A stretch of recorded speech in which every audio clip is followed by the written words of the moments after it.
I'm Clive James, founder and chairman of ISAAA. Thank you for joining me today to learn more about the status of biotech crop adoption in 2008.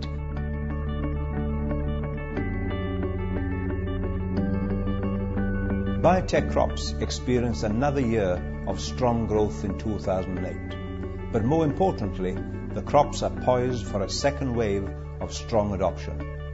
In 2008, there were an additional 1.3 million biotech crop farmers. 10.7 million more hectares of biotech crops were planted, and 3 new countries grew them for the first time. In total, 13.3 million farmers in 25 countries planted 125 million hectares of biotech crops. That is the 6th largest hectare growth in 13 years of reporting.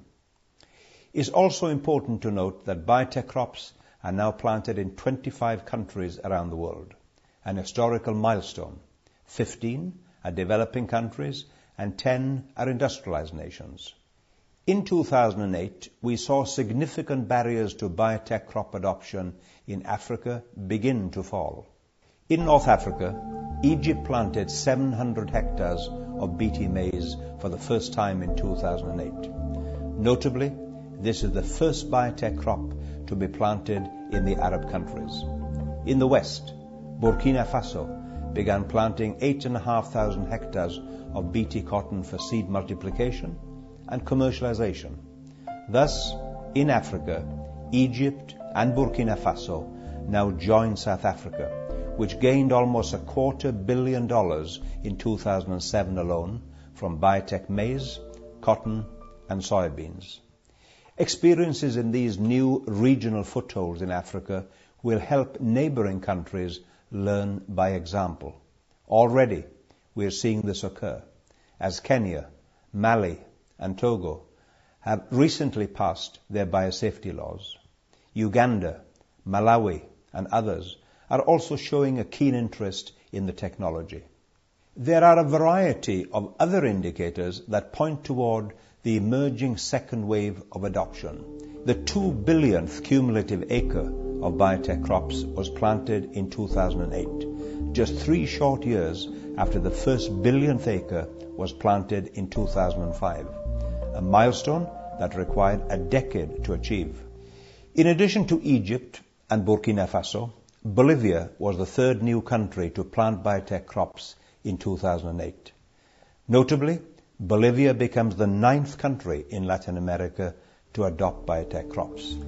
New biotech crops were also approved for planting in countries with previous experience with other biotech crops. Brazil, the world's 3rd largest maize grower, with 13 million hectares, planted 1.3 million hectares of Bt maize, while Australia planted Roundup Ready canola for the first time. A new biotech crop was also approved for use in 2008. Herbicide-tolerant sugar beet was planted in the US and Canada.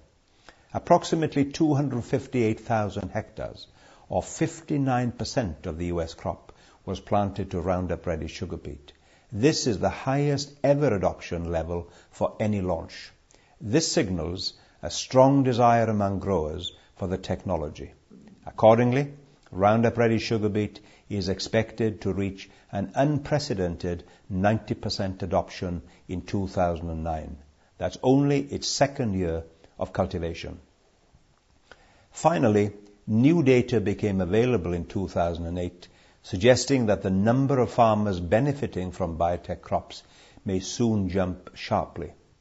Initial reports from China indicate that the use of Bt cotton to control the bollworm is also suppressing the pest in other crops like maize, wheat, and vegetables, allowing a potential 10 million additional growers in China alone to benefit from this technology.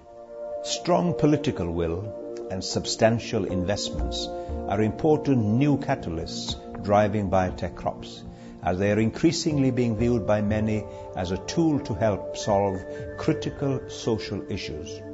Leaders in India and China have put substantial emphasis on using biotechnology to create pest-resistant food crops that emulate the remarkable successes they've experienced with BT cotton. Biotech rice, already developed and field tested in China, has the potential to increase net income by approximately $100 per hectare, or $4 billion annually for the 110 million rice households in China, which account for almost 500 million beneficiaries.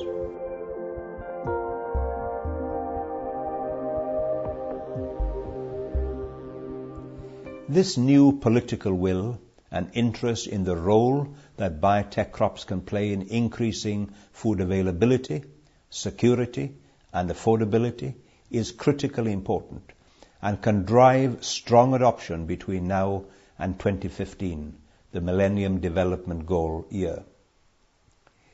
In 2008, the top 8 countries each grew more than 1 million hectares. In decreasing order of hectarage, they were the USA at 62.5 million hectares, Argentina at 21 million, Brazil at 15.8, India at 7.6, Canada at 7.6, China at 3.8 million, Paraguay at 2.7 million, and South Africa at 1.8 million hectares. The remaining 17 countries, which grew biotech crops in 2008 in decreasing order of hectarage, were Uruguay, Bolivia, Philippines, Australia, Mexico, Spain, Chile, Colombia, Honduras, Burkina Faso, Czech Republic, Romania, Portugal, Germany, Slovakia, Poland, and Egypt. In 2008, 7 of the 27 countries in the European Union officially planted BT maize on a commercial basis. Despite the fact that French farmers quadrupled their BT maize plantings to 22,000 hectares in 2007, they were prohibited from growing BT maize in 2008.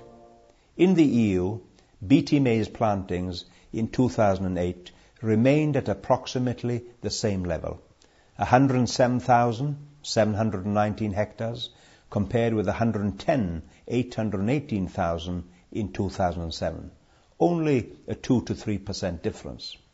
What is noteworthy is that every single one of the 7 EU countries increased their BT maize hectares for an overall increase of 21% in the 7 countries, according to our ISAAA estimate, which is exactly the same as the estimate of 21% increase used by the EU Commission. ISAAA predicts an additional 15 countries will plant biotech crops by 2015, to total 200 million hectares. New countries expected to commercialize biotech crops include 6 or more in Africa, 3 to 4 in Asia, and up to 6 in Eastern Europe, including Russia, where a biotech potato is at an advanced stage of development. Several new crops are expected to gain approval by 2015, with insect and disease-resistant biotech rice already extensively field tested in China. Golden rice is also expected in Asia around 2011, and phytase maize in China in the next few months. Other crops nearing approval include biotech potatoes, sugarcane, and bananas, and BT eggplant, an important vegetable food crop which has the potential to benefit up to 1.4 million small farmers in India alone, plus a legion of their counterparts in Bangladesh and the Philippines. Rice as a biotech crop and drought tolerance as a trait in maize and other crops will be seminal for driving further adoption of biotech crops globally by 2015. This is the Millennium Development Goal year, when global society has pledged to cut poverty by half, from 1.3 billion to 650 million. I am cautiously optimistic that biotech crops planted by additional millions of small and very poor farmers between now and 2015 have the potential to make a significant contribution to the humanitarian goal of alleviating poverty by 50% by 2015. ISAAA views this challenge to biotech crops as a moral imperative.